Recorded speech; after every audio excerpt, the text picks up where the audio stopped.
भजन संहिता 22। मनोव्यथा की पुकार और स्तुति गान। हे मेरे परमेश्वर, तूने मुझे क्यों छोड़ दिया? तू मेरी पुकार से मेरी सहायता करने से क्यों दूर रहता है? मेरा उद्धार कहाँ है? हे मेरे परमेश्वर, मैं दिन को पुकारता हूँ परंतु तू उत्तर नहीं देता, और रात को भी मैं चुप नहीं रहता। परंतु तू जो इस्राएल की स्तुति के सिंहासन पर विराजमान है, तू तो पवित्र है। हमारे पुरखा तुझी पर भरोसा रखते थे, वे भरोसा रखते थे और तू उन्हें छुड़ाता था। उन्होंने तेरी दुहाई दी और तूने उनको छुड़ाया। वे तुझी पर भरोसा रखते थे और कभी लज्जित न हुए। परंतु मैं तो कीड़ा हूँ, मनुष्य नहीं।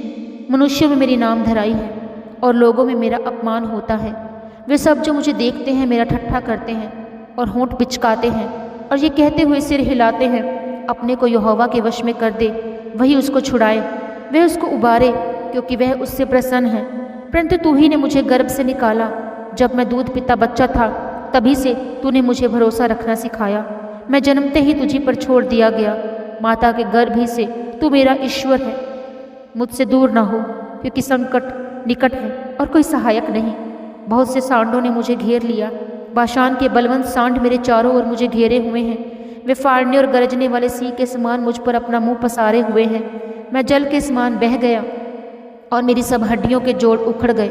मेरा हृदय मोम हो गया, वह मेरी देह के भीतर पिघल गया। मेरा बल टूट गया, मैं ठीकरा हो गया और मेरी जीभ मेरे तालू से चिपक गई। और तू मुझे मारकर मिट्टी में मिला देता है, क्योंकि कुत्तों ने मुझे घेर लिया है। कुकर्मियों की मंडली मेरे चारों ओर मुझे घेरे हुए हैं। वे मेरे हाथ और मेरे पैर छेदते हैं। मैं अपनी सब हड्डियां गिन सकता हूँ। वे मुझे देखते और निहारते हैं। वे मेरे वस्त्र आपस में बांटते हैं और मेरे पहरावे पर चिट्ठी डालते हैं। परंतु हे यहोवा, तू दूर न रह। हे मेरे सहायक, मेरी सहायता के लिए फुर्ती कर। मेरे प्राण को तलवार से बचा, मेरे प्राण को कुत्ते के पंजे से बचा ले। मुझे सिंह के मुंह से बचा, हाँ, जंगली सांडों के सींगों में से तूने मुझे बचा लिया है। मैं अपने भाइयों के सामने तेरे नाम का प्रचार करूँगा। सभा के बीच मैं तेरी प्रशंसा करूँगा। हे यहोवा के डरवैयों, उसकी स्तुति करो। हे याकूब के वंश, तुम सब उसकी महिमा करो।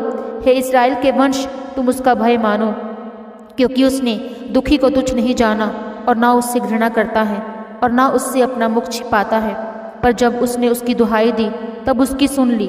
बड़ी सभा में मेरा स्तुति करना तेरी ही ओर से होता है।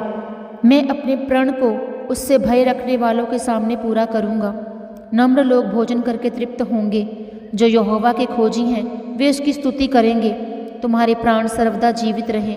पृथ्वी के सब दूर दूर देशों के लोग उसको स्मरण करेंगे और उसकी ओर फिरेंगे, और जाति जाति के सब कुल तेरे सामने दंडवत करेंगे, क्योंकि राज्य यहोवा ही का है और सब जातियों पर वही प्रभुता करता है।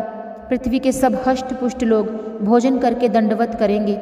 वे सब जो मिट्टी में मिल जाते हैं और अपना अपना प्राण नहीं बचा सकते, वे सब उसी के सामने घुटने टेकेंगे। एक वंश उसकी सेवा करेगा, दूसरी पीढ़ी से प्रभु का वर्णन किया जाएगा।